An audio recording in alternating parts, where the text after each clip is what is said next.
सत्संग की आधी घड़ी तब के वर्ष 1000 तो भी बराबर है नहीं, कहे कबीर विचार। तो यहाँ आपसे प्रार्थना की जाती है, जब तक सत्संग चले आप सब चिंताएं और इधर उधर की गल्ला बातें छोड़ के ध्यान से सत्संग सुनो। पुण्यात्माओं, यदि इस जीवन में आपको कोई विशेष काम है तो ये है परमात्मा को समझना, जानना और मोक्ष प्राप्त कराना। जब भगवान आपको मिल गया, सत्साधना आप करते हैं, तो आपके जो भौतिक लाभ हैं वो तो ना चाहते हुए भी आपको मिलेंगे। परमात्मा आपको सारे सुख भी देगा आपको भक्ति कराने के लिए। जैसे हम अपने बच्चों को शिक्षा ग्रहण कराने के लिए कितनी सुविधा देते हैं, स्वयं हम मजदूरी करते हैं और बच्चों को बढ़िया ड्रेस देते हैं, उनको गाड़ियों में भेजते हैं और 15-20 वर्ष तक बच्चे तो पढ़ो और अपना कल्याण कराओ। तो ये परमात्मा ने आपको ये ड्रेस जो दी है मनुष्य की, ये विद्यार्थी को, आप विद्यार्थी हैं और जब आप सही विद्या ग्रहण करोगे, परमात्मा अनुकूल चलोगे तो आपको सारी सुविधा ऑटोमेटिकली मिलेंगी। आपके घर में सुख, आपके शरीर में सुख, आपके सब संकटों का निवारण करेगा भगवान, तभी आप भक्ति कर सकोगे। तो इसके लिए आपने अच्छा समय निकालना पड़ेगा। जब कबीर परमेश्वर से धर्मदास जी ने पूछा कि हे दीनदयाल, आपने जो कथा सुनाई है सृष्टि रचना की, और इसको सुनकर तो ऐसा लगता है कि हम महाअपराधी और कमीने जीव हैं। हम भरी थाली का ठोकर मार के सुख सागर को छोड़ के इस गंदे तालाब में, इस ओछे जल में आ गिरे। आपके साथ हमने बहुत चीटिंग करी। हे दीनदयाल, आपने कैसे रहम किया हमारे ऊपर, आपने फिर भी संभाले। कितने दयालु हो आप। हमने कैसा जुल्म किया आपके साथ विश्वासघात किया। तब परमात्मा ने कहा कि धर्मदास, माता पिता के पुत्र या पुत्री कितने निकम्मे हो जा, फिर भी वो चाहता है कि ये कभी सुधर जा और मेरे पास आ जाए तो मैं उनको सर्व लाभ दूँ। अब ये सभी मेरी आत्मा है, मेरे से उत्पन्न है, मेरे शरीर से निकली है। परमात्मा ने अपने वचन से सभी की उत्पत्ति की है। अब हम परमात्मा के पेट से बाहर आए हैं, और जो भी माता अपने बच्चे को, बेटा या बेटी को जन्म देती है, उसको कितने प्यारे होते हैं। दास ने देखा एक माई का पुत्र बिल्कुल जन्म से अपाहिज था, लाल गिरती रहती थी, ऐसे बांगा टेढ़ा मुख था, और वो माँ उसको इतना प्यार करती थी, लाड करती थी, उसकी लार धो के और चूमती थी, प्यार करती थी। तो पुण्यात्माओं, हम उस परम पिता की आत्मा है जो हमारे लिए भटक रहा है। हम कितने निकम्मे हैं, कितने नालायक हो गए, फिर भी उसके हृदय में हमारी न्यारी कसक है। हमने क्या गलती की थी, ये सृष्टि रचना के द्वारा आपको बहुत बार बता रखी है। आज विषय दूसरा है, इस करके थोड़ा सा हिंट देंगे। जिस समय परमात्मा ने सतलोक, अलखलोक और ऊपर के अगम और अनामी लोक सभी उत्पन्न कर दिए अपने वचन से, अजर अमर। और परमात्मा ने सबसे पहले 16 पुत्रों की उत्पत्ति की, उससे पहले 16 द्वीप उत्पन्न किए, उनमें सबको रहने को कहा। उनमें से एक पुत्र अचिंत था, उससे कहा कि आप सृष्टि रचना करो। शेष उसको अपनी सामर्थ्य का आभास कराना था कि तुम कितने सक्षम हो और क्या कर सकता है प्राणी परमात्मा के अतिरिक्त। तो उसने अपने वचन से अक्षर पुरुष की उत्पत्ति की, श्रीमद् भगवत गीता अध्याय नंबर 15 के श्लोक नंबर 16 और 17 में 3 पुरुष हैं, सरपुरुष, अक्षर पुरुष और उत्तम पुरुषत्व अन्य। उसको परम अक्षर पुरुष यानी परम अक्षर ब्रह्म कहते हैं, जो श्रीमद् भगवत गीता अध्याय नंबर 7 के श्लोक 29 में गीता ज्ञानदाता कहता है कि अर्जुन, जो व्यक्ति जरा और मरण से छूटने के लिए ही प्रयत्नशील हैं, उससे मोक्ष पाना चाहते हैं, वृद्धावस्था से और मृत्यु से, वो उस तत्परम से परिचित हैं, संपूर्ण अध्यात्म ज्ञान से परिचित हैं और सब कर्मों से वो वेल नोन है। वही लोग यहाँ से निकलने की, मृत्यु से और जरा यानी बुढ़ापे के दुख से छूटने का प्रयत्न करते हैं, तो वो उस तत्परम से परिचित होते हैं। अर्जुन ने 8वें अध्याय के प्रथम मंत्र में पूछा कि वो तत्ब्रह्म क्या है। गीता ज्ञानदाता ने 8वें अध्याय के 3रे श्लोक में कहा कि वो परम अक्षर ब्रह्म है, यानी गीता ज्ञानदाता से अन्य है वो समर्थ शक्ति। तो 15वें अध्याय के गीता जी के 16 और 17 श्लोक में 3 पुरुष हैं, सरपुरुष, अक्षर पुरुष, और 17वें श्लोक में कहा कि उत्तम पुरुषत्व अन्य है। इन दोनों से, सरपुरुष और अक्षर पुरुष से, वो श्रेष्ठ परमात्मा उत्तम पुरुष पुरुषोत्तम तो कोई और है, और वही तीनों लोकों में प्रवेश करके सबका धारण पोषण करता है। वो वास्तव में अविनाशी परमेश्वर है। तो अचिंत ने अक्षर पुरुष की उत्पत्ति की, और अक्षर पुरुष वहाँ एक सरोवर है, मान सरोवर, अमृत से भरा हुआ, उसमें जाके सो गया, गहरा चला गया। वहाँ श्वासों से जीवन नहीं है। काफी समय तक वो बाहर नहीं आया। आपको थोड़ी सी सृष्टि रचना का हिंट देकर आज का जो विषय है वो फिर चलेगा।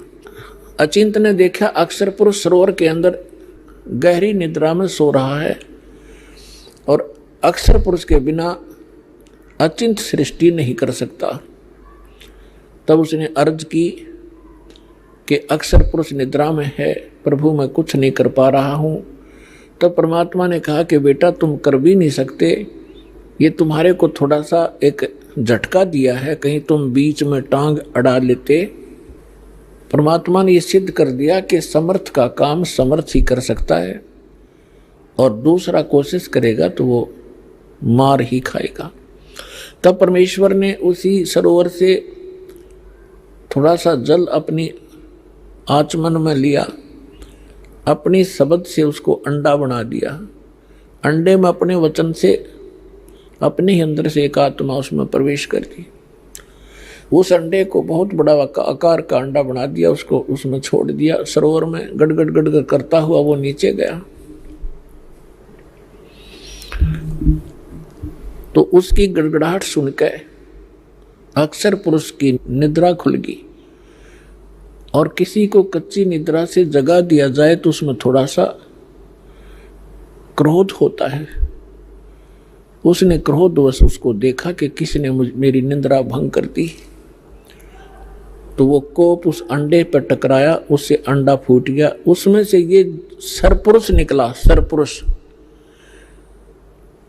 अब इस अध्यात्म ज्ञान को सुनने के लिए यह सृष्टि रचना एक मास्टर की समझ लेना। और जब तक आप इस सृष्टि रचना से परिचित नहीं होगे तब तक आप अध्यात्म का कोई सिर पैर नहीं समझ सकते। प्रथम बार कोई सुनेगा उसको ऐसा लगेगा जैसे दंत कथा बनावटी कहानी है।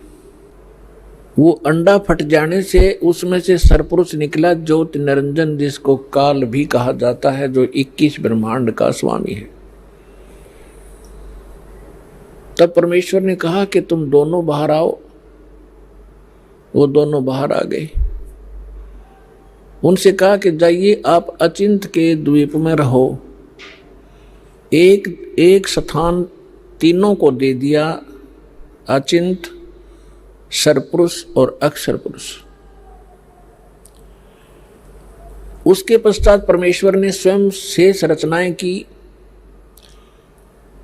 और हम सभी आत्माओं को अपने वचन से उत्पन्न कर दिया। असंख्य जितने भी यहाँ चींटी, मच्छर, मक्खी, सूक्ष्म जीव जो दिखते भी नहीं, दूरबीन से देखे जा सकते हैं, हाथी, देवता, ये सभी प्राणी परमात्मा ने अपनी वचन से उत्पन्न करके, ये सभी आत्माएं ऊपर रहा करती थी।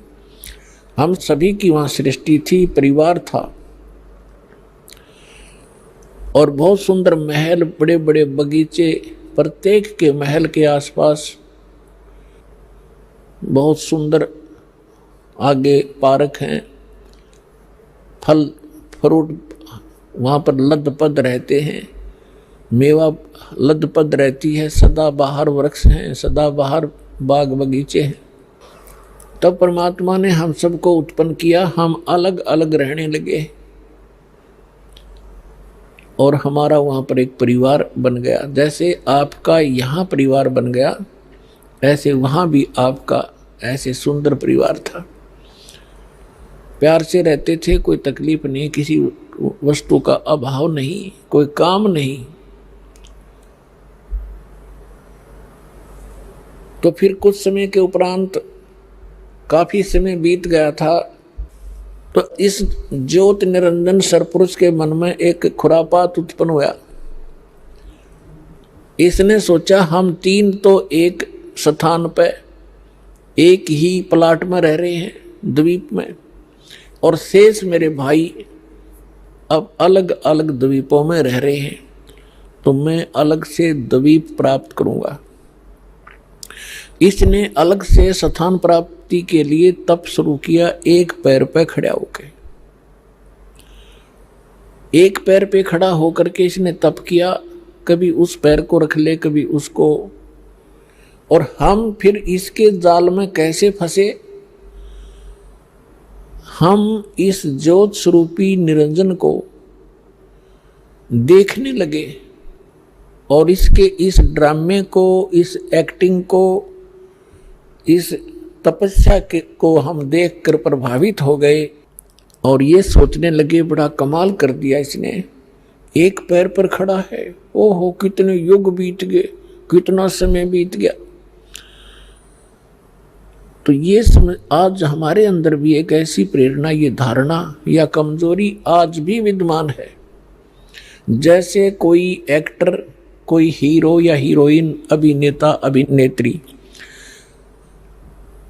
आप उसको देखते हैं, फिल्म वगैरह देखते हैं उनकी, तो उनसे इतने प्रभावित हो जाते हैं ये जवान नौजवान बच्चे, लड़के या लड़कियां, और वो कभी यहाँ आजा बरवाला में या हिसार में, तो ये नादान बालक है, उसको देखने के लिए वहाँ कई हजारों की संख्या में इकट्ठे हो जाएंगे और वो अपनी रोजी रोटी के लिए चटक मटक करते हैं और ये फजूल में मुफ्त में डले ढोने के लिए उसको देखने जाते हैं। उन पर इतने आसक्त हो जाते हैं और उनको अपना फेवरेट हीरो और हीरोइन बोलते हैं। बताओ, उनसे लेना एक न देने दो, वो उनको बता टिंडे देंगे, वो अपने लिए नाचें कूदें बकवाद करें, दो पैसे इकट्ठे करने की खातिर, और ये मुंह बाएं देखें जहाँ उसकी खातिर वो खड़ी इतने किलोमीटर पे। तो ये कमजोरी हमारे वहाँ हुई थी।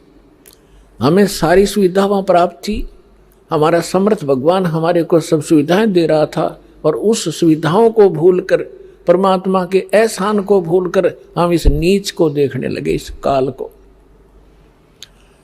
हम इस पर आसक्त हो गए, जैसे ये बच्चे हो जाते हैं एक्टर्स पर। परमात्मा ने बहुत बार आकाशवाणी की कि बच्चों, इसके इस ड्रामे न मत देखो, मस्त रहो तुम। हम ऊपर से सावधान हो गए, जैसे हम बिल्कुल नहीं चाहते, पर अंदर कसक बहुत ज्यादा बन गई। वो तो अंतर्यामी है, हमारी सारी बात जानते थे कि अब ये गए काम तय। जब उसने 70 युग तक तप किया, तब परमेश्वर ने पूछा कि बोल ज्योत निरंजन, आप क्या चाहते हो, क्यों ऐसा ये हठ कर रहे हो। तब उसने कहा, पिताजी मेरे लिए ये स्थान बहुत कम है, मुझे कोई अलग स्थान दे दो। मैं अपना अलग स्थान चाहता हूं। परमात्मा ने कहा ठीक है भाई, तब से राज मदमानम और जन्म तीसरे शुक्र सवानम। तेरे इस तप के कारण मैंने तुझे 21 ब्रह्मांड का राज दे दिया। जैसे एक धनी पिता अपने पुत्र को उसके हिस्से के 21 प्लाट दे दे खाली। अब उन ब्रह्मांडों को पाकर ये कभी उसमें जा रहा है, कभी उसमें कूद रहा है। सारा नाच कूद कर इसने सोची कि इसमें कुछ कंस्ट्रक्शन भी चाहिए। अब वो समर्थ है, सबका सब सारे मटेरियल उस परमात्मा से उपलब्ध हो सकते हैं। इसने फिर तपस्या की, 70 युग फिर तप किया। हम फिर भी इसको बहुत ज्यादा चाह रहे थे, ऊपर से सावधान थे पर अंदर से कसक गजब की थी। तब परमेश्वर ने पूछा भी बोल क्या चाहता है ज्योत निरंजन, अब तुझे और क्या चाहिए। तब इसने कहा कि भगवान परमात्मा हे पिताजी, मेरे लिए मुझे कुछ कंस्ट्रक्शन करने का मटेरियल सामग्री दे दो। तब परमात्मा ने इसको 5 तत्व और 3 गुण दे दिए और कहा ले बेटा खेल खिलौनों से। इनको पाकर के इसने फिर सोचा कि अब मैं इसमें कंस्ट्रक्शन भी कर लूंगा और फिर ये यहाँ मुझे अकेले का दिल लगे नहीं, इसके अंदर कुछ प्राणी चाहिए। इसने फिर से हठ योग शुरू किया। जब इसने तीसरी बार 64 युग तप किया तो परमात्मा ने पूछा कि बोल ज्योति निरंजन तू क्या चाहता है। तो जो तूने मांगा मैंने दे दिया, अब क्यों हट कर रहा है। तब इसने कहा कि प्रभु हे परमेश्वर हे पिताजी, मेरा अकेले का दिन नहीं लगता, कुछ आत्मा मुझे दे दो। परमेश्वर ने कहा कि देखो भाई, इस और तपस्या के लिए तू कुछ और मांग सकता है, अन्य तेरे को ब्रह्मांड दे दूंगा, लेकिन आत्मा नहीं दे सकता, क्योंकि ये मेरे अंश हैं और तू इनको घना दुखी कर देगा और मेरे से देखे नहीं जाएंगे फिर ये। तब इसने कहा था नहीं पिताजी, मैं सत्य का राज करूंगा, जो जैसा कर्म करेगा मैं वैसा ही फल दूंगा, मैं कोई अत्याचार अन्याय नहीं करूंगा। परमात्मा बोले भी पर एक बात है, यदि कोई सब इच्छा से तेरे साथ जाना चाहता है तो मैं अलाउड कर सकता हूं, नहीं तो मैं नहीं भेजूंगा अपनी आत्मा को, चाहे तो कुछ भी कहे। तो हम पहले से ही जो यहाँ आकर फंस गए, गधे कुत्ते सुअर मच्छर माखी सांप बिच्छू बनकर धक्के खा रहे हैं, हम पहले से इस पर आसक्त थे। जब ये हमारे पास आया, इसने कहा कि मैंने पिताजी से ऐसे ऐसे 21 ब्रह्मांड प्राप्त किए हैं, उनमें ऐसे ऐसे बाग बनाऊंगा, उनमें स्वर्ग बनाऊंगा, ऐसे ऐसे झरने बनाऊंगा, हीरे पन्ने जवाहरात के पहाड़ बनाऊंगा, तो क्या तुम मेरे साथ चलोगे। हम तो पहले ही आसक्त थे। हमने कहा कि यदि पिताजी आज्ञा दे देंगे तो हम चल पड़ेंगे, हम तैयार हैं। इसने पिताजी के पास, परमेश्वर के पास जाकर कहा कि हे भगवान, कुछ आत्माएं मेरे साथ चलने को तैयार हैं। तब परमात्मा ने कहा कि ऐसे नहीं, मेरे सामने स्वीकृति जो करेगा मैं उसको भेज सकता हूँ। अपनात्मा एक समस्या और आती है, क्योंकि हम इस नए ज्ञान में सुनते हैं तो हमारे अंदर इतनी शंकाएं उत्पन्न हो जाती हैं, जैसे सावन के महीने में घास फूट जाया करे, निरी शंकाएं पैदा होंगी। पर शंका का समाधान इस सत्संग से होगा। सुनते ही रहना, सुनते ही रहना, अपने आप सेटिंग हो जाएगी। अब आपके मन में ये आवेगा कि परमात्मा तो जानी जान थे कि हमें कितना कष्ट होगा, तो हमें यहाँ नहीं भेजना था। हम अपनी गलती नहीं मानते कि हमने अपने परम पिता को छोड़कर इस नालायक पर आस्था नहीं करनी चाहिए थी, जो हमें सारा सुख दे रहा था, और वो तो त्याग दिया और इस नंग के पीछे लाग लिए जो आप भिखारी उस परम पिता का। अपने आत्मा दूसरा ये एग्जाम्पल समझिए कि जैसे सेब विक्रेता होता है, उसको सेब कितनी प्रिय होती है, कितनी कॉस्टली होती है, 1 2 3 4 10 यदि सेब खराब हो जाती हैं, वो उन सेब को उन सेबों में नहीं रख सकता जो स्वस्थ है। वो भले ही उसको खूब कष्ट होता है, दुख होता है, उसको ये पता है कि देख मेरे को 100-200 रुपए की हानि होगी, वो फिर भी उन खराब सेबों को उठा के और कूड़े में फेंक देता, उसने सूअर खा कर। भले उसकी आत्मा दुखती है कि मुझे कितनी हानि होगी, लेकिन रख नहीं सकता कि ये और भी डूब देंगी। तो हम खराब सेब हो गए थे और परमात्मा ने हमारे को वहां से फेंकना अनिवार्य समझा था। ये एक और एग्जाम्पल आपको बता जा रहा है। अब परमात्मा ने हमारे से आकर पूछा कि बोलो भाई कौन जाना चाहता है इसके साथ। तो हम अपने पिता के सामने बोल नहीं सके, शर्मिंदा हो गए, लज्जित हो गए, नीची गर्दन कर ली, क्योंकि वो पहले ही कहा करते थे कि इस पर आसक्त ना होना। वो सन्नाटा छा गया, साइलेंट हो गया, सब कुछ शांत हो गए।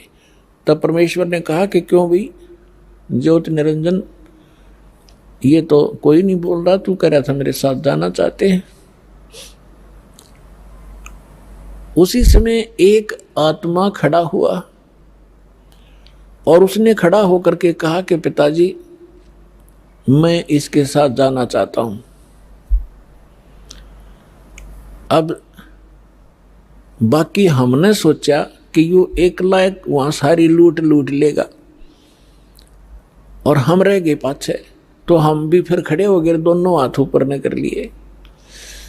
सारे के सारे जितने असंख्यों अनगिन जीव यहां आ फंसे। तब परमात्मा ने कहा ठीक है भाई, जो जिसने हृदय से स्वीकृति इसकी की है उसको मैं इसके साथ भेज दूंगा, लेकिन आप जाइए अपने ब्रह्मंडों में, मैं इनको वहां भेजने का तरीका दूसरा अपनाऊंगा। तो परमात्मा ने क्या किया कि जिस आत्मा ने सबसे पहले स्वीकृति दी थी उसका एक युवा लड़की बना दिया अपने वचन पे, और उसके अंदर हम सभी प्राणियों को सूक्ष्म रूप बनाया और सूक्ष्म बना दिया हमारा स्वरूप, और सभी को अपने वचन से उस लड़की के शरीर में प्रवेश कर दिया। अपनात्मा, अब वैज्ञानिक तरीके से आप अच्छी तरह समझ सकते हो कि हमारे ब्लड के अंदर कितने जीवाणु हैं। 1 ग्राम ब्लड के अंदर 40-40 लाख जीवाणु, ये डॉक्टर लोग बताते हैं कि इतने बैक्टीरिया हैं, इतने फलाने हैं। तो इसको समझने में कति देर नहीं लगेगी।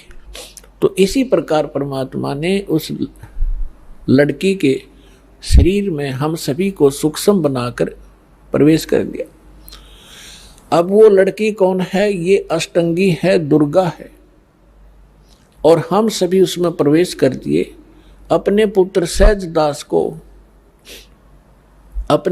सहजदास को जो परमात्मा ने सबसे पहले 16 वचन से उत्पन्न किए थे, उनको ही वो विशेष वहां की व्यवस्था के लिए प्रयोग करते हैं। तो सहजदास को कहा कि जा इस अपनी बहन को ले जा और इस ज्योति निरंजन के पास उसके ब्रह्मंडों में छोड़िया, और उसको बता देना कि मैंने इस लड़की को, बेटी को एक वचन पावर दे दी है, जितने जीव वो कहेगा या उत्पन्न कर देगी वचन से, और जितनी आत्माओं ने तुम्हारे साथ जाना चाहता इसके शरीर में प्रवेश है। सहजदास ने जाके सब कथा सुना दी और लड़की को छोड़कर वापस आ गया। अब इस ज्योति निरंजन ने, अब ज्योति निरंजन के मन में ये दोष आया, अकेली युवा लड़की को देखकर इसने यह एक और भयंकर गलती कर दी। ये विषय वासना वश होकर लड़की के साथ दुराचार करने की चेष्टा करने लगा। तब लड़की ने कहा कि ज्योति निरंजन, देखो आप पिता के वचन से उत्पन्न हुए अंडे से, आप मेरे बड़े भाई हो, उसके बाद हमारी उत्पत्ति उसी परमेश्वर ने की है। मैं आपकी बहन और आप मेरे बड़े भाई, ये दुष्कर्म ना करें, मेरे को परमात्मा ने वचन दिया है, वचन शक्ति दे रखी है, जितने जीव आप कहोगे नर और मादा मैं वचन से उत्पन्न कर दूंगी। लेकिन उसने एक नहीं सुनी और उसी समय उसने उस लड़की को परमात्मा ने एक और रजा बख्शी थी कि उस लड़की को प्रजनन इंद्री नहीं लगाई थी। बाकी शेष सब फीचर्स जो थे वो सब लड़की वाले थे। तो उसने अपनी नख रेखा से, नाखूनों से प्रजनन इंद्री बना ली। अब लड़की ने देखा कि जुल्म करेगा, मेरी इज्जत लूटेगा, तो उसने एकदम सूक्ष्म रूप बनाया और वो जो ही उसके साथ दुराचार करने की स्थिति में हुआ, मुंह खोला बकवाद के लिए, उसके मुख के माध्यम से पेट में चली गई।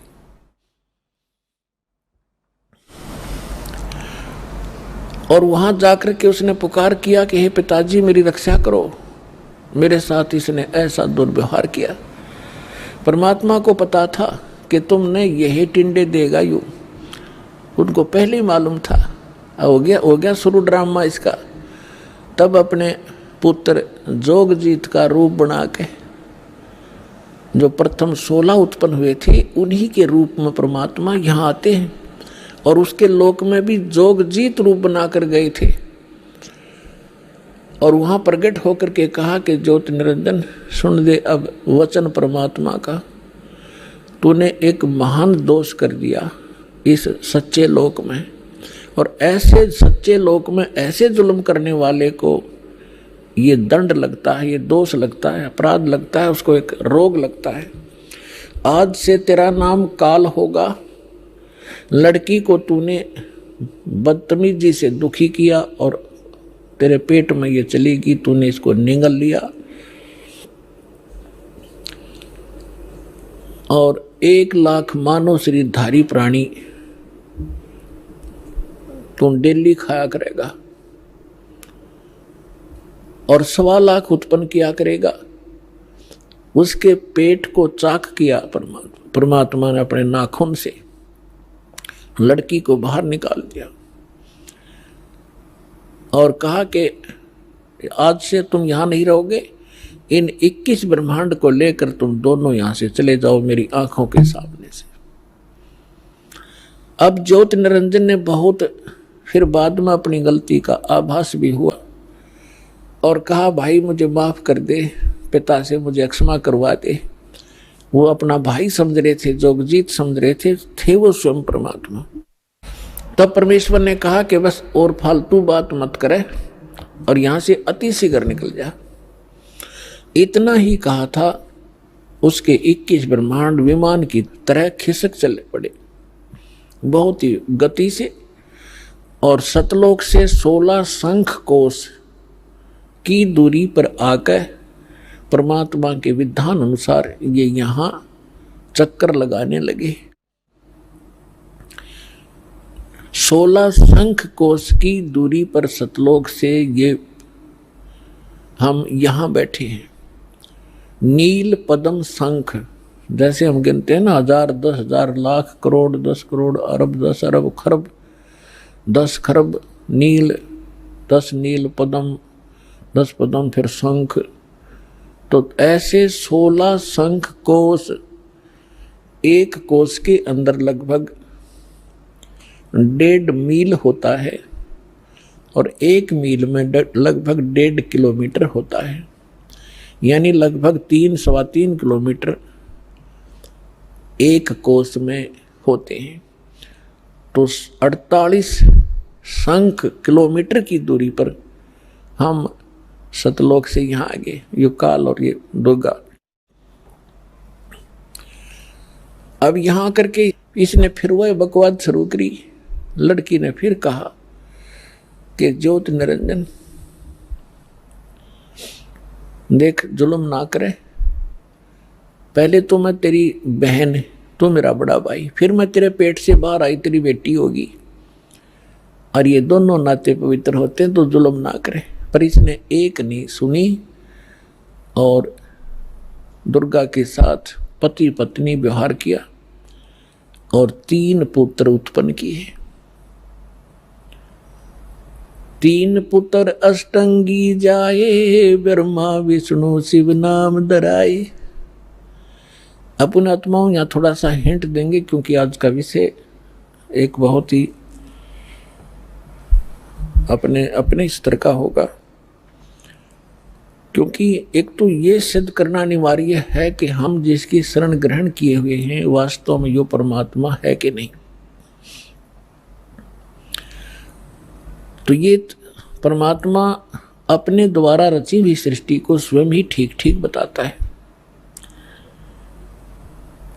और उस परमेश्वर ने अपनी रचना को, अपनी सृष्टि रचना को आप ही आके बताया है। आज तक ब्रह्मा विष्णु महेश की कोई उत्पत्ति कहने वाला आदमी नहीं था। ऋषि वह ऋषि, चाहे कोई कितना विद्वान पाक रहा था। फिर क्या हुआ, अब थोड़ा सा ये मौखिक बता के फिर आपको शास्त्रों में दिखाऊंगा, तब आपका विश्वास दृढ़ होगा। तब ये तीनों पुत्र उत्पन्न हो गए। इसने क्या कर रखा है, ये देखिएगा एक ब्रह्मांड है, ये एक ब्रह्मांड है। चित्र दिखाएंगे, इसका अंडे जैसी शेप है, एलिपिकल शेप है इसकी। ये देखिएगा, ये एक ब्रह्मांड का चित्र है। ये देखिए, ये एक ब्रह्मांड है इतना।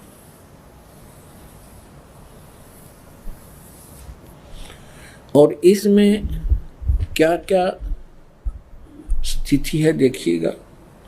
इसमें क्या है, नीचे के ये 7 लोक हैं, ये पाताल लोक है, और ये तलातल, महातल, वितल, अतल, सूतल, रसातल। ये पाताल लोक, ये पृथ्वी लोक, और ये शिव का लोक, ब्रह्मा जी का लोक, विष्णु जी का लोक, ये कोमन स्वर्ग और नरक, और ये इंद्र का लोक, स्वर्ग के राजा का लोक, ये धर्मराय का लोक जो न्यायाधीश है, ये मानसरोवर है, ये शपथपुरी सप्तऋषियों का अलग से नगरियां हैं, ये एक एक द्वीप है, और ये है ब्रह्मलोक। ये सारा ब्रह्मलोक है। इस ब्रह्मांड के अंदर ही ये ब्रह्मलोक है। और इस ब्रह्मलोक के अंदर इस काल ने एक और जाल फैला रखा है। एक ये तो महा इंद्र का द्वीप है, ये ब्रह्मलोक है जिसको महास्वर्ग कहते हैं। ये नकली सतलोक, नकली अलखलोक, नकली अगम और नकली अनामी लोक की रचना इस काल ने धोखा देने के लिए, जीवों को ये धोखा देने के लिए करवा रखी है। और ये दुर्गा का लोक है अलग से। ये समुद्र है शेष सारा, ये सब समुद्र है चारों तरफ, ये सारा समुद्र है। और यहाँ एक अलग से इसने गुप्त स्थान बना रखा काल ने, यहाँ कोई नहीं जा सकता इस काल की इच्छा बगैर। यहाँ इसने 3 स्थान बना रखे हैं, एक रजोगुण प्रधान नक्षत्र, एक सतोगुण प्रधान नक्षत्र, एक ये तमोगुण प्रधान नक्षत्र। अब जैसे पुण्यात्माओं, जैसे किसी कक्ष में, किसी मकान में, बिल्डिंग में, हाउस में 3 कक्ष हों और एक कक्ष में लगे हों ये अश्लील चित्र, और दूसरे में लगे हों साधु संत फकीरों के, महापुरुषों के, भक्तों के चित्र, और तीसरे में लगे हों शहीदों के, सूरवीरों के चित्र। तो जब व्यक्ति उन अश्लील चित्रों वाले कक्ष में प्रवेश करेगा, उनकी देखकर उन बकवादों को मन में उसी प्रकार के भाव नेचुरली रहेंगे, चाहे वो 2 घंटे रहे, चाहे 3 घंटे रहे, उनमें दृष्टि पड़ी ना और मन में वो दोष उत्पन्न हो गए, तो उस समय वो रजोगुण युक्त रहेगा। और जब सतोगुण प्रधान स्थान पर जाके, जहाँ साधु संत फकीरों के, महापुरुषों के चित्र लगे हों, उनकी हिस्ट्री लिखी हो, तो वहाँ जाकर के उसमें अपने आप एक साधु जैसा स्वभाव बन जाता है। और तीसरे जहाँ सूरवीरों के, शहीदों के फोटो लगे हों, तो उनकी कथाओं से उनके बलिदान को देखकर वैसा ही स्वभाव बन जाता है। इस काल ने ये जाल फैला रखे, ये परमात्मा कबीर जी ने आके हमें बताया। अब भगवान बिना या इसकी जड़ में कौन खोदे, ऐसा जाल फैला रखा ब्रह्मा विष्णु में, इसको पता नहीं हमारा पिता कौन है। और उस परम पिता ने आके इनकी एक एक दाना दाना गिनवा दिया। तो इसने क्या कर रखा है कि जैसे ही बाप ने देखा, ये देखिएगा इस स्थान पर ये 3 ऐसे लंबे चौड़े क्षेत्र हैं। ये तो वैसे दिखा रखे आपको, ये बहुत हजारों किलोमीटर, हजारों कोस का क्षेत्र है। इस क्षेत्र में ये रजोगुण प्रधान क्षेत्र है। तो ये क्या करता है, इसमें स्वयं ये ब्रह्मा का रूप बना लेता अपने पुत्र, जैसे ये ऐसा रूप, और अपनी पत्नी दुर्गा को रखता है सावित्री रूप में।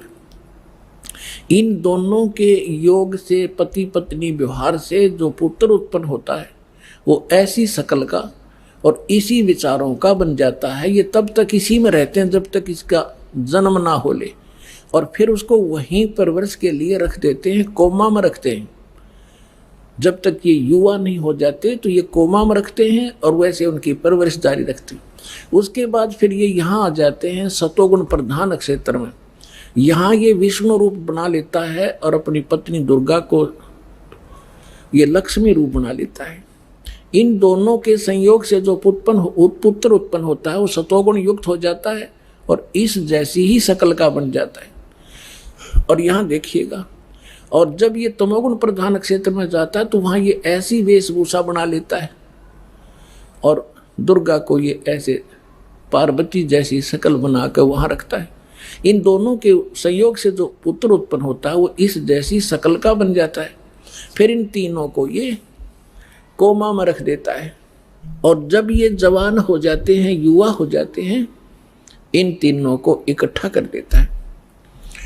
अब इससे पहले हम आपको परमात्मा कबीर जी द्वारा अपनी ये सारी हमारी सृष्टि रचना सुना रखी है और ब्रह्मा विष्णु महेश के कौन माता पिता हैं वो थोड़ा सा हिंट दूंगा।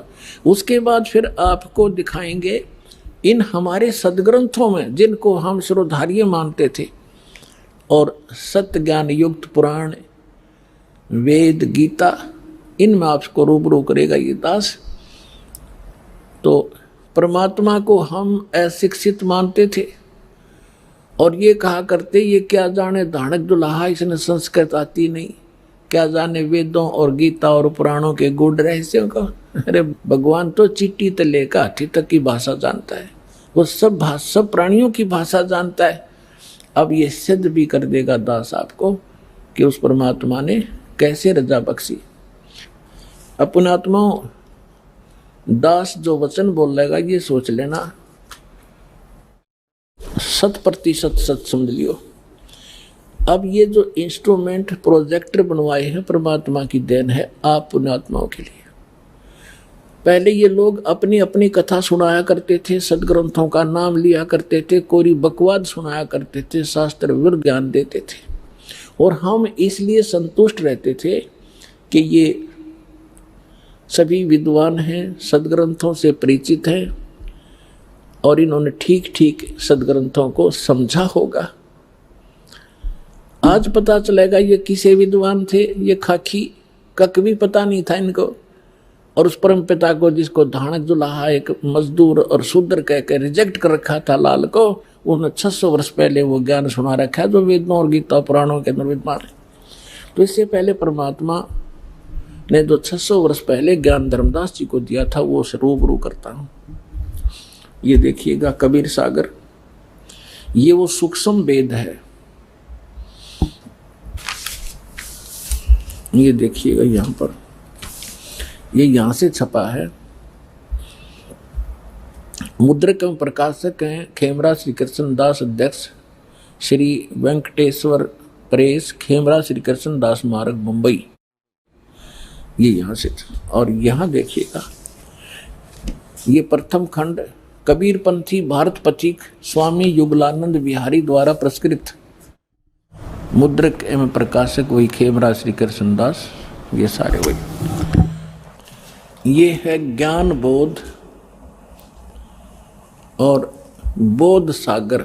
कबीर सागर का एक अध्याय है बोध सागर, और उसमें ये ज्ञान सागर एक बोध सागर खंड है, ज्ञान बोध एक इसमें चैप्टर है, और ये 21 पृष्ठ पर आपको सुनाएंगे। यहाँ कहा है, धर्मदास ये जग बोराना, कोई न जाने पद निर्वाणा।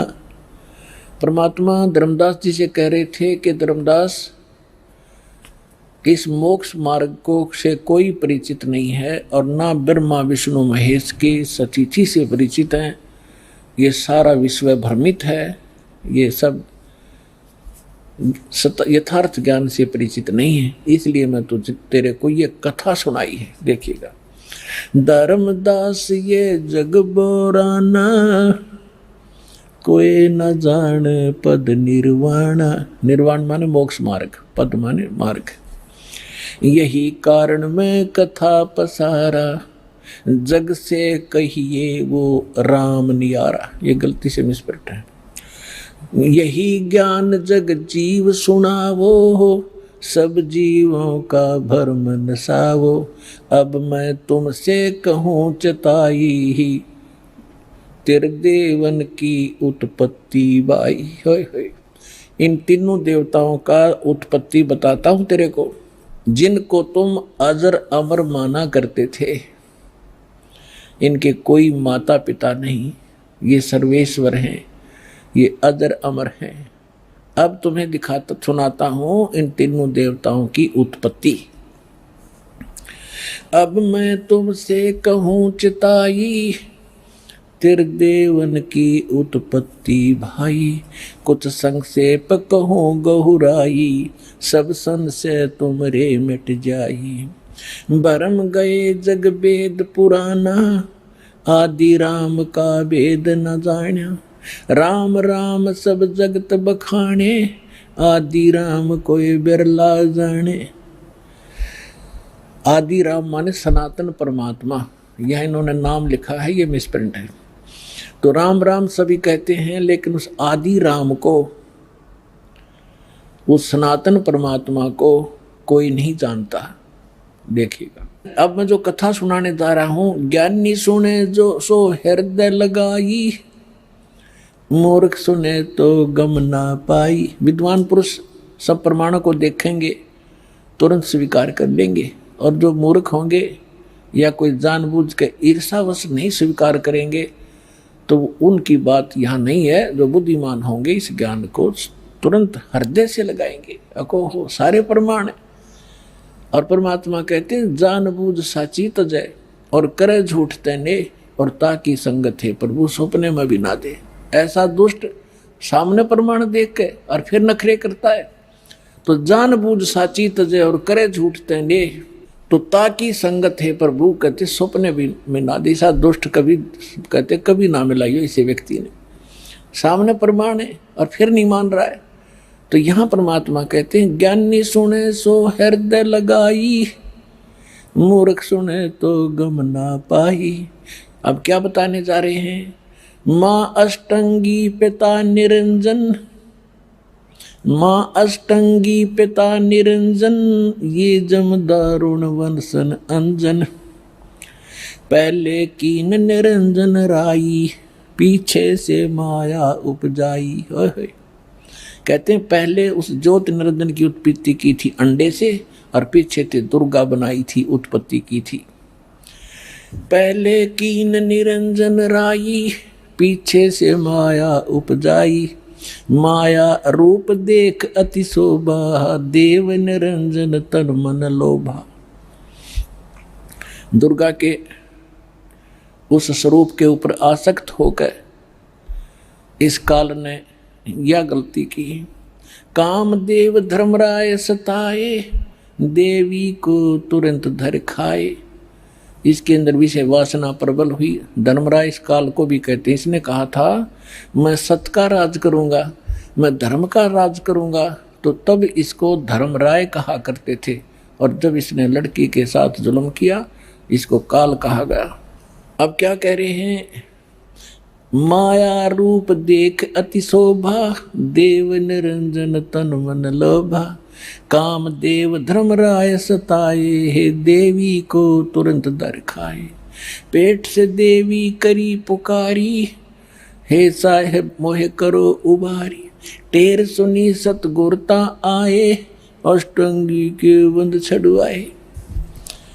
अब यहाँ पर इन कबीर पंथियों ने थोड़ा बहुत अपने हिसाब से 19-21 कर दिया। इसमें लिखा है परमात्मा ने कहा था टेर सुनी तहाँ हम आए, और परमात्मा ने इस मूल ज्ञान को थोड़ा छुपाना था, इसलिए इन्होंने कबीर पंथियों के समझ में नहीं आई। ये कबीर जी को तो सतगुरु मानते हैं और सतपुरुष को निराकार बताते हैं, इन दोनों को अलग अलग मानते हैं, तो इनको ज्ञान नहीं था। अब क्या कहते हैं? धर्मराय को हिकमत की ना, इस काल ने नखरेखा से भग कर लीना। दुर्गा को नाखनों के से द्वारा स्त्री इंद्री लगाई।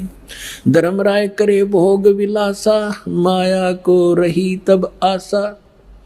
यानी अष्टंगी प्रेग्नेंट हुई। 3 पुत्र अष्टंगी जाए, जाए माने उत्पन्न किए, और ब्रह्मा विष्णु शिव नाम धराए। ओए होए, 3 पुत्र अष्टंगी जाए, ब्रह्मा विष्णु शिव नाम धराए। 3 देव विस्तार चलावे, इनमें ये जग धोखा खावे।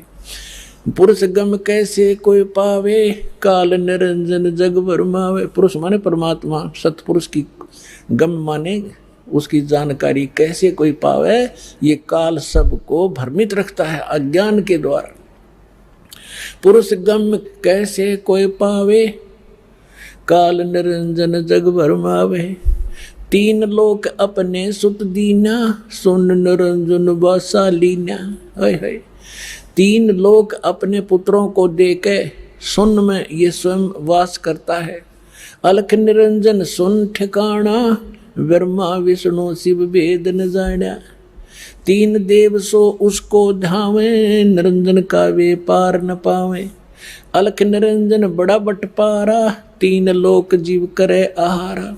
ब्रह्मा विष्णु शिव नहीं बचाए, सकल खाए पुन धूर उड़ाए। 3 के सुत हैं तीनों देवा, अंदर जीव करते हैं सेवा। ओए होए, अपनात्माओं परमात्मा कहते हैं ये तत्व ज्ञानहीन अंधे प्राणी इस काल के पुत्रों ब्रह्मा विष्णु में इसकी पूजा करते हैं। तिनके सुत हैं ये तीनों देवा, ये अंदर जीव करते हैं सेवा। इस काल के पुत्रों को अजरो अमर जान के इन्हीं पर आश्रित रहे। और परमात्मा कहा करते 3 देव की जो करते भक्ति, उनकी कदे ना होवे मुक्ति। तो उस समय इतना विरोध हुआ था भगवान का, परमात्मा के साथ जो सितम ढाए थे इन दुष्टों ने। आज कलेजा मुंह को आजाद, वो कथा कभी कभी सुनाएंगे आपको रह रह कर। पहले दास चाहता है कि आपको ज्ञान से परिपूर्ण करें, फिर उसके बाद आप सारी बातों को जो भी दास मुख से बोलेगा सारी सच्ची मानोगे और वो सत्य ही होंगी। तिनके सुत हैं तीनों देवा, ये अंदर जीव करते हैं सेवा। सेवा माने पूजा। इनके 3 यानी उन दोनों के, काल और दुर्गा के पुत्र हैं ये तीनों देव, और ये तत्व ज्ञानहीन प्राणी इनकी पूजा करते हैं। अकाल पुरुष का हो नहीं चीन्या, काल पाए सभी गए लीन्या। 3 देव और असुर अवतारा, ताको भजय सकल संसारा। ब्रह्मा विष्णु महेश और इन्हीं के अवतार राम और कृष्ण को ये सारा संसार उन्हीं को भजता है, उन्हीं की पूजा करता है। 3 गुणों का यह विस्तारा, धर्मदास में कहूँ पुकारा। गुण तीनों की भक्ति में ये भूल पड़ो संसार।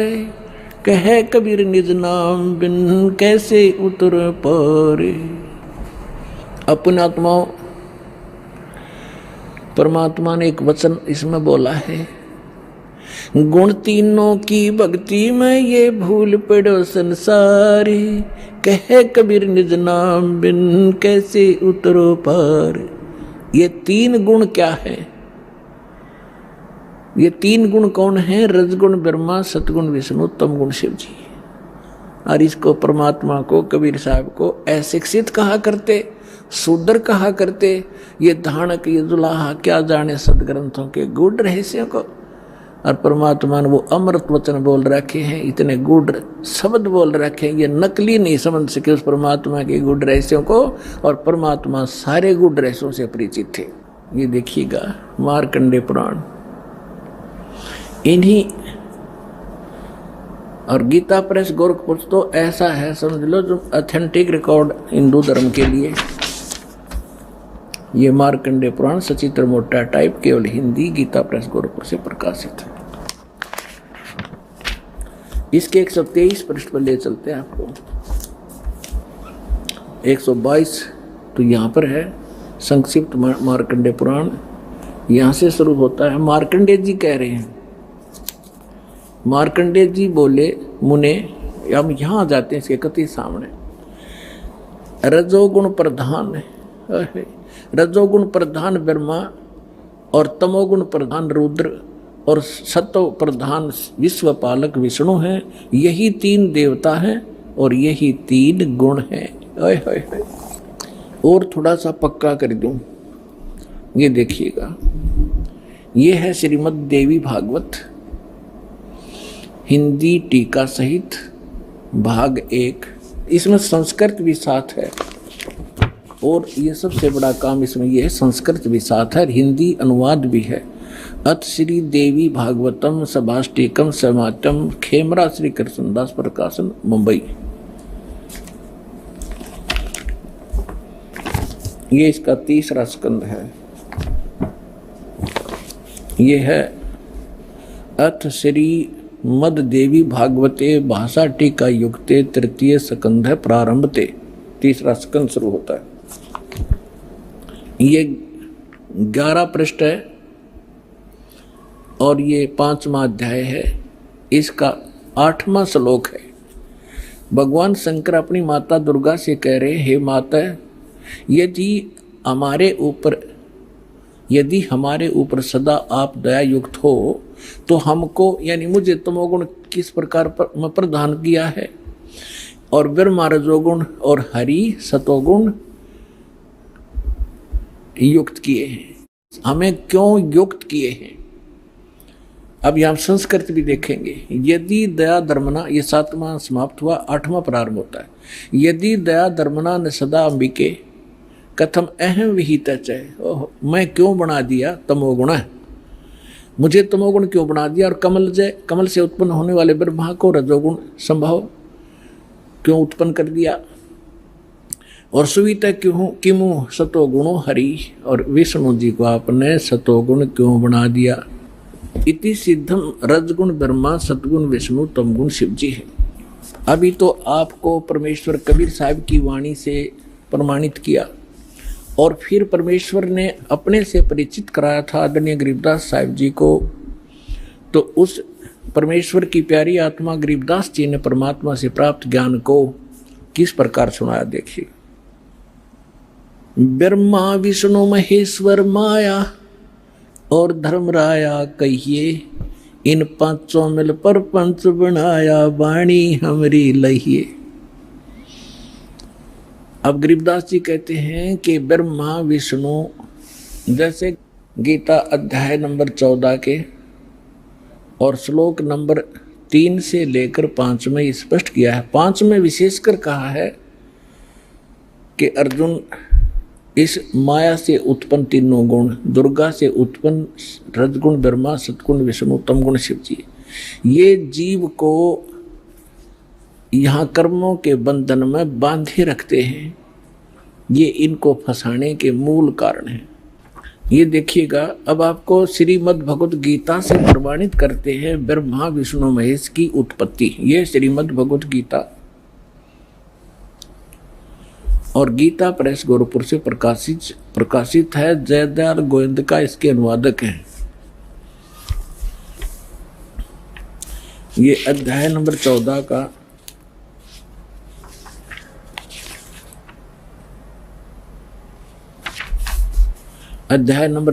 का श्लोक नंबर 3 से 5 सुनाएंगे आपको। ये 3 इसमें क्या कहा है कि अर्जुन मेरी ये महत ब्रह्म रूप मूल प्रकृति। अब आपको दास ने श्रीमद् देवी भागवत के 3रे स्कंद में विष्णु जी कहते हैं अपनी माता दुर्गा को कि तुम शुद्ध स्वरूपा हो, ये सारा संसार तुमसे उद्भासित हो रहा है। मैं ब्रह्मा और शंकर आपकी कृपा से विद्यमान है। हमारा आविर्भाव माने जन्म और तिरोभाव माने मृत्यु होता है और आप ही पूर्ण प्रकृति हैं। और इसमें रुद्र संहिता शिव पुराण के अंदर आपको दिखाया था कल कि इस सदाशिव काल रूपी ब्रह्म ने अपने ही विग्रह से दुर्गा निकाली और उसको प्रकृति भी कहते हैं। पहले ये दिखाते हैं आपको, देखिएगा 14वें अध्याय के 3रे श्लोक में ये क्या कहता है कि अर्जुन ये काल बोल रहा है ब्रह्म मेरी ये मूल प्रकृति सभी संपूर्ण भूतों यानी प्राणियों की योनि यानी गर्भाधान स्थान है और मैं काल ब्रह्म उस योनि में गर्भ यानी चेतन समुदाय गर्भ को स्थापना करता हूँ और तत्व माने उस के संयोग से सभी प्राणियों भूतों माने प्राणियों की उत्पत्ति होती है। 4 में क्या कहा है, हे अर्जुन ये नाना प्रकार की सब योनियों में जितने भी मूर्तियां यानी शरीरधारी प्राणी उत्पन्न होते हैं प्रकृति यानी दुर्गा तो उनकी गर्भ धारण करने वाली माता है और मैं बीज स्थापन करने वाला पिता हूं। आगे देखो 5वें में, हे अर्जुन सतगुण रजगुण और तमगुण, सतगुण विष्णु रजगुण ब्रह्मा तमगुण शिव जी ये प्रकृति से उत्पन्न दुर्गा से उत्पन्न और तीनों गुण रजगुण ब्रह्मा सतगुण विष्णु तमगुण शिव जी अविनाशी जीवात्मा को शरीर में फंसाए रखते हैं, बांधे रखते हैं कर्मा के अनुसार। अब इसने तो यो ठीकरा फोड़ दिया ब्रह्मा विष्णु महेश पर कि ये बांध रहे हैं। अब ये महापुरुष क्या कहते हैं, भगवान क्या कहते हैं, परमात्मा से प्राप्त ज्ञान से अब गरीबदास जी क्या कहते हैं, ब्रह्मा विष्णु महेश्वर माया और धर्मराया कहिए। क्या कह रहे हैं कि ब्रह्मा विष्णु अकेले दोषी नहीं हैं,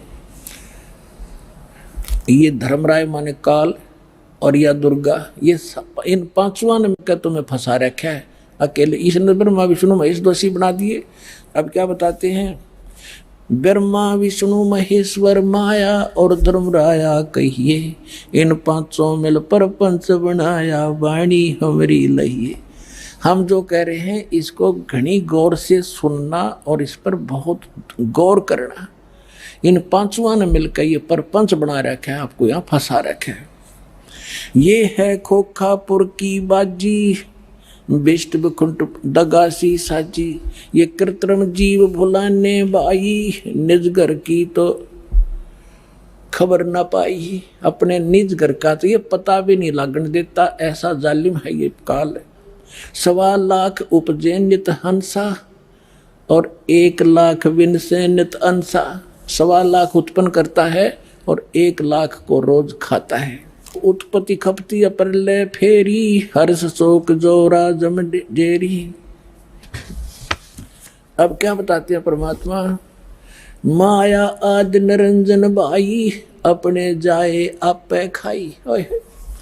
अपने आत्माओं आप जब इस ज्ञान से परिचित होगे आपकी आत्मा गदगद हो जाएगी और तेरा गजब हो कहाँ फंस रहे थे और क्या हम ज्ञान लिए बैठे थे। अब क्या बता रहे महापुरुष, माया आदि निरंजन भाई ये अपने जाए आप खाई। ज्योत निरंजन और ये दुर्गा आप पैदा करते हैं और आप खावे सारा ने। अब दुर्गा खाती नहीं, इसका सहयोग दे रही है। अब इसके विवश होगी अपने पाप कर्मों के कारण हम इसके पराधीन हो गए और इसने दुर्गा को इतना डरा रखा है कि तू मेरा भेद किसी को नहीं बतावेगी, नहीं तो तेरी खैर नहीं है। इसने इस डर के कारण ब्रह्मा विष्णु महेश को भी काल का जिक्र नहीं कर रखा। ये तो परमात्मा ना का भांडा फोड़ा इसको बेनकाब किया। ये के सांग है, क्या है यो, इसने भगवान मान रहे थे। तो ब्रह्मा विष्णु महेश्वर चेला, सुन शिखर में धर्म अन्यायी। ओए सुन शिखर में यो धर्म काल अन्यायी, और जिन शक्ति डायण मैल पठाई।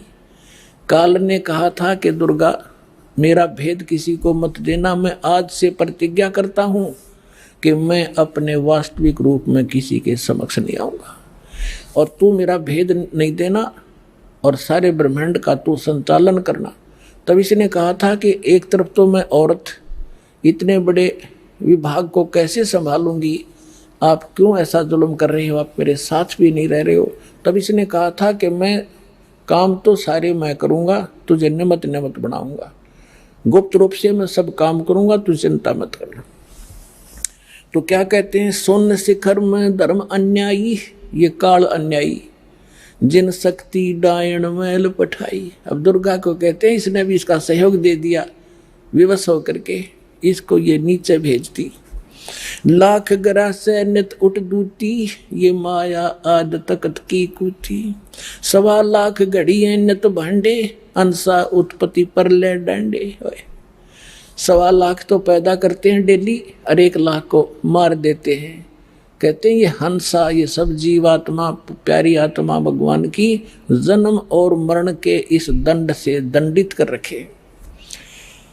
1.25 लाख घड़िए नित भांडे, इस शरीर को भांडा बोला है, बर्तन बोला है, इसको चोला भी कहते हैं इसको। तो कहते हैं ये 1.25 लाख ये बर्तन, ये शरीर बनाए जाते हैं मानव के डेली, और 1.25 लाख मारे जाते हैं। 1.25 लाख घड़िए नित भांडे, हंसा उत्पत्ति पर ले डांडे। ये तीनों चेला बटपारी, सरजे पुरुषा सिरजी नारी। ये खोखापुर में जीव भुलाने, स्वप्न विष्ट बैकुंठ बनाए। खोखापुर में जीव भुलाए, स्वप्न विष्ट बैकुंठ बनाए। ये है अरहट का कुआ लोई, यागड़ बंजा है सब कोई। कीड़ी कुंजर और अवतारा, अरहट डोर बंधे कई बारा। ये कोटिक करता फिरता देखा, हरहट डोर कहूँ सुन देखा। ये चतुर्भुजी भगवान कहावे, हरहट डोर बंधे सब आवे। अब यहाँ क्या बताना चाहा है आदमी गरीबदास साहिब जी ने परमात्मा से,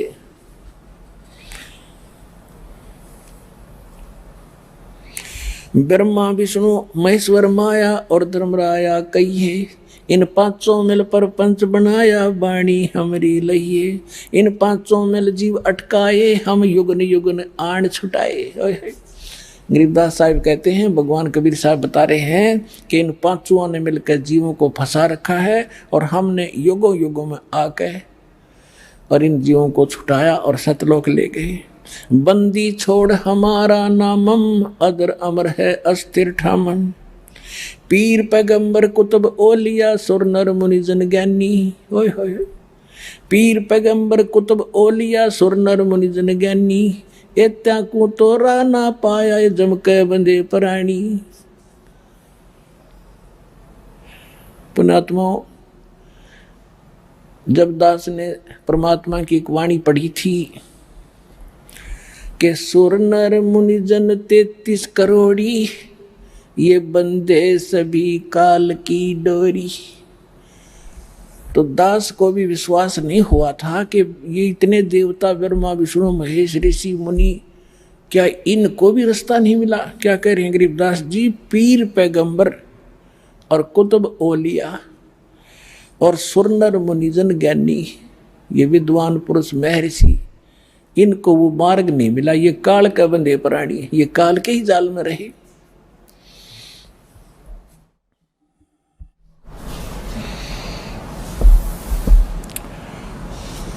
अमर करूं सतलोक पठाऊं, ताते बंदी छोड़ कहाऊं। अब कबीर साहब कहते थे, मैं अमर करूं और तुम्हें यहाँ से काल के जाल से छुटवाऊं, इसलिए मैं बंदी छोड़ कहलाता हूँ, यानी काल के बंधन से छुटवाने वाला। अपने आत्माओं, ये इतना बड़ा चैप्टर है। जैसे अभी गरीबदास साहिब ने कहा था कि सुन शिखर में धर्म अन्यायी, जिन शक्ति डायण मैल पठाई। अब देखिएगा ये लघु चित्र, ये एक ब्रह्मांड का चित्र है जहां ये काल रहता है। ये देखिएगा, ये सारे एक ब्रह्मांड के अंदर ये व्यवस्था है आपको बताई। नीचे के ये 7, ये पाताल, रसातल, सुतल, तल, तलातल, मातल, और ये पृथ्वी लोक, ब्रह्मा का लोक, विष्णु जी का लोक, शिव का लोक, विष्णु जी का लोक। और ये कॉमन स्वर्ग है, स्वर्ग और नरक इकट्ठा ही है। और ये इंद्र का लोक, ये धर्मराज का लोक, तो इसको महास्वर्ग कहते हैं। ये इतना महास्वर्ग है, ये सारा एक ब्रह्म लोक कहलाता है। इतना ये इसके अंदर अलग व्यवस्था है। तो ये काल यहाँ रहता है, यहाँ पर, और इसका यूं अलग से व्यवस्था है। ये अलग से, इसमें कोई नहीं जा सकता। इस दुर्गा को इसने यहाँ एक अलग से द्वीप दे रखा है। यहाँ ये यहाँ रहती है, इसकी इच्छा होती है तब इसको ये ऊपर लेता है, नहीं इसको फिर नीचे छोड़ देता है। ये फिर यहाँ अपने अलग द्वीप पर रहकर इन सब का, इस पूरे ब्रह्मांड का की देख रेख करती है और इसके संपर्क में रहती है। ये काल यहाँ रहता है ऊपर, और इसके ये ऐसे 21 ब्रह्मांड हैं। ये देखिएगा, ये जो आपने एक ब्रह्मांड देखा था, अब ये समझना, ये एक गेंद जो है ये ब्रह्मांड है। ऐसे इसने 5 ब्रह्मांडों को एक स्थान में रोका है, जिसको महाब्रह्मांड बनाया है। तो ऐसे ऐसे 4 महाब्रह्मांडों में 20 ब्रह्मांडों को रोक कर इसने एक 21वां ब्रह्मांड यूं अलग बना रखा है। ये पूरा देखिए एक बार, ये सबसे ऊपर ये अलग एक ब्रह्मांड है। ये वैसे बनाने में, दिखाने के लिए अलग से बनाना, इसकी भी ऐसी ही एलिप्टिकल शेप है। ऐसे यहाँ एक अलग से ब्लॉक है, यहाँ पर ये लॉक लगा रखा है। प्रत्येक इस सर्कल से निकलने की प्रत्येक भंवर गुफा है, प्रत्येक में। इस एक ब्रह्मांड से निकलने की भी भंवर गुफा है, इस फिर महाब्रह्मांड से निकलने की भी भंवर गुफा है, और इस सारे से निकल कर इसमें प्रवेश करने की प्रत्येक में भंवर गुफा है। जब हम सतलोक में जाएंगे और 7 संग ब्रह्मांड अक्षर पुरुष के पार करेंगे, वहां भी लास्ट में एक भंवर गुफा आएगी। इस काल ने उसकी तकरीबन नकल कर रखी। तो ये यहाँ बैठा है शिखर शून्य में सबसे ऊपर। तो यहाँ इसने नकली सतलोक, नकली अलखलोक, अगम और नामी लोक नकली बना रखे हैं जीव को भ्रमित करने के लिए। और यहाँ एक अच्छी आत्माओं में से 12 आत्माएं ऐसा सेफ रखता है, उनको कलयुग में भेजता है दूत बनाकर इस नकली ज्ञान को फैलाने के लिए। जैसे दास ने आज के सत्संग में सुनाया था सुबह कि जो पुण्यात्माएं भक्ति करके मर्यादा में रहकर चली जाएंगी वो तो गई सतलोक में, जो रह जाएंगी फिर काल उन अपना दुरुपयोग करेगा उन अच्छी आत्माओं के। पुण्य तो वो इस समय के होंगे, अच्छी भक्ति से युक्त चारित्र तो वो अब होंगे, और फिर सारी उम्र असंख्य जन्मों तक वो अपने कर्म फोड़ेंगे, उस पुण्य को ही खत्म करेंगे। तो ये 12 अचिंत भक्तों को ये वहाँ रखता है। अब कलयुग जब आया, इसने ये 12 दूत भेज दिए और उन्हीं को फिर से आगे भेजता रहता है। इनकी इतनी कमाई है, जैसे आप देख रहे हो यो जय धन धन सतगुरु सच्चा सौदा सिरसा वाला, आज एक चीफ मिनिस्टर से भी ज़्यादा सुविधाएं प्राप्त हैं जिसको, और इसने कख का पता नहीं, कोई भक्ति नहीं। ये पूर्व जन्म का बहुत संस्कारी प्राणी था और इस काल ने भेज दिया ने।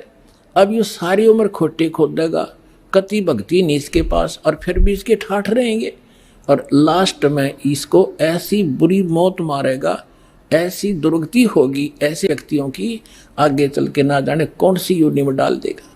तो ये इसने ये 12 भक्त अच्छी आत्माएं वहाँ सेलेक्ट रखता है प्रत्येक उसमें, और फिर इनको जैसे ये 12 यहाँ भेजे, उनको रह रह कर फिर जैसे राधा स्वामी शिवदयाल जी जो थे ये अच्छी आत्माओं में थे।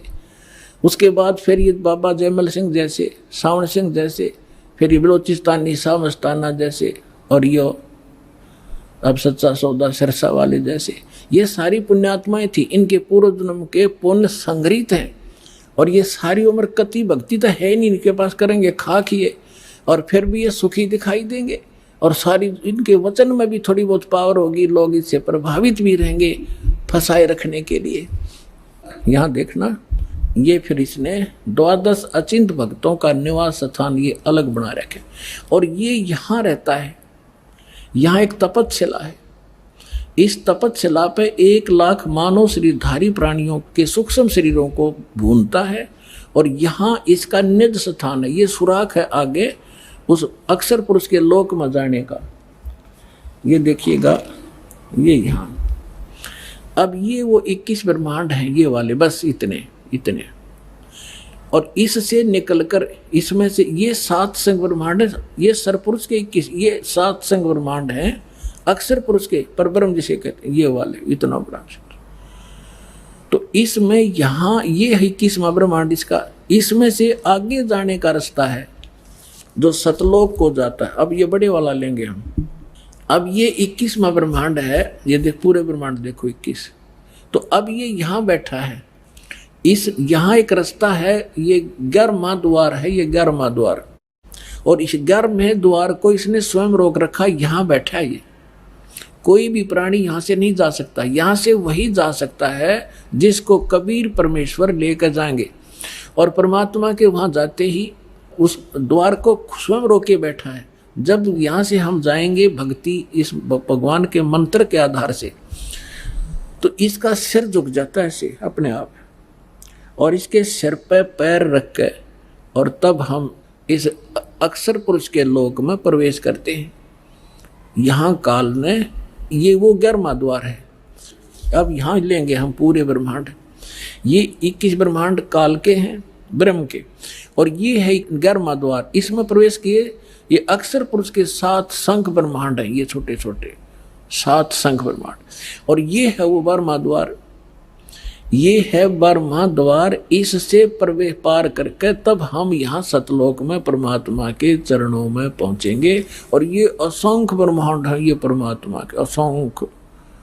ये तो थोड़ा सा क्षेत्र रह जाता है इनका, ये इतना का क्षेत्र है बस, सरपुरुष और अक्षर पुरुष का दोनों का मिला के। और ये असंख्य ब्रह्मांड का ये मालिक, ये पूर्ण ब्रह्म सत्य पुरुष है। तो ये 12वां द्वार पार करके हम सतलोक में प्रवेश करेंगे। अब आपने देखा, परमात्मा ने बताया कि इस ब्रह्मा विष्णु महेश की उत्पत्ति कैसे हुई, और अब थोड़ा सा हिंट इन पुराणों से देना पड़ेगा ताकि आपका विश्वास दृढ़ हो। पुण्यात्माओं, यदि इस जीवन में आपको कोई विशेष काम है तो ये है परमात्मा को समझना, जानना और मोक्ष प्राप्त कराना। जब भगवान आपको मिल गया, सत्साधना आप करते हैं, तो आपके जो भौतिक लाभ हैं वो तो ना चाहते हुए भी आपको मिलेंगे। परमात्मा आपको सारे सुख भी देगा आपको भक्ति कराने के लिए। जैसे हम अपने बच्चों को शिक्षा ग्रहण कराने के लिए कितनी सुविधा देते हैं, स्वयं हम मजदूरी करते हैं और बच्चों को बढ़िया ड्रेस देते हैं, उनको गाड़ियों में भेजते हैं, और 15-20 वर्ष तक बच्चे तो पढ़ो और अपना कल्याण कराओ। तो ये परमात्मा ने आपको ये ड्रेस जो दी है मनुष्य की, ये विद्यार्थी को, आप विद्यार्थी हैं, और जब आप सही विद्या ग्रहण करोगे, परमात्मा अनुकूल चलोगे, तो आपको सारी सुविधा ऑटोमेटिकली मिलेंगी। आपके घर में सुख, आपके शरीर में सुख, आपके सब संकटों का निवारण करेगा भगवान, तभी आप भक्ति कर सकोगे। तो इसके लिए आपने अच्छा समय निकालना पड़ेगा। भाई जो गुरु बचन पे डट गे, रकट गे फंद 84 के, कट गे फंद 84 के, रकट गे फंद 84 के। भाई जो गुरु बचन पे डट गे, रकट गे फंद 84 के। वस्तु मिली ठोर की ठोर, मिट गई मन पापी की दौड़।